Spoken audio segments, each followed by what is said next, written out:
Салам алейкум, дорогие подписчики.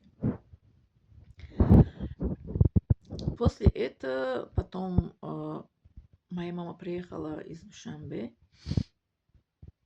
Приехала. Ну, моя мама, она сон видела, она видела, что это ее сын как это погиб. Мама же это видит, чувствует. Моя мама приехала. Да. Кстати, еще это не рассказала.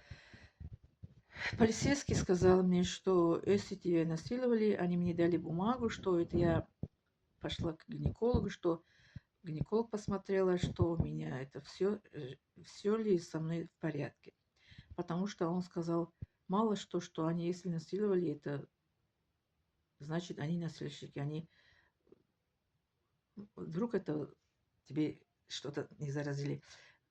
Он мне дал это, ну как это, бумагу, помню, потом с этой бумагой я спрятала эту бумагу. Мама потом рассказала, что мама вот так, мама сказала, хорошо, пойдем после этой в Душанбе, тебе отвезу этот гинеколог. Я в шоке была, я не плакала, вот сейчас я плачу, да, я сейчас рассказываю, плачу.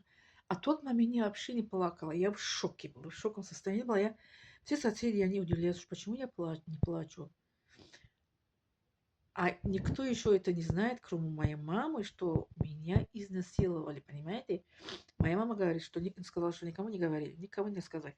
Потом с мамой мы приехали в Душанбе и ходили к гинекологу. Гинеколог, она смотрела, говорит, она взяла это мазок, помню, сказала, что у тебя детственная плева, это нарушение есть, но не полное, это где-то еще осталось, это детственная плева, не полное нарушение, но она сказала, через это сколько дней, не помню, через сколько дней пошли за ответ, она сказала, все это в порядке, нету никаких это ЗПП, нету у вашей девочки, слава богу, она сказала, помню, русская гинеколог она была. А потом она сказала еще через некоторое время приходить, чтобы, уточнить, что беременна, не беременна. Я все это время я была в шоке. В шоковом состоянии, как говорят.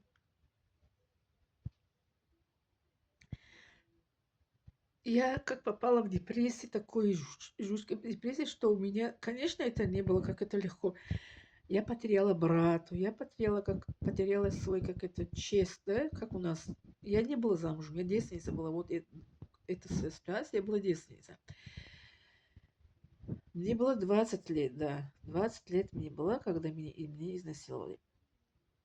Я была девственница, поэтому она сказала гинекологу, что это девственная плева еще не полное нарушено.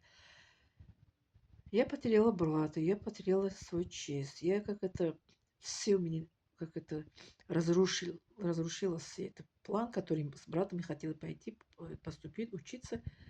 Я попала в жуткий,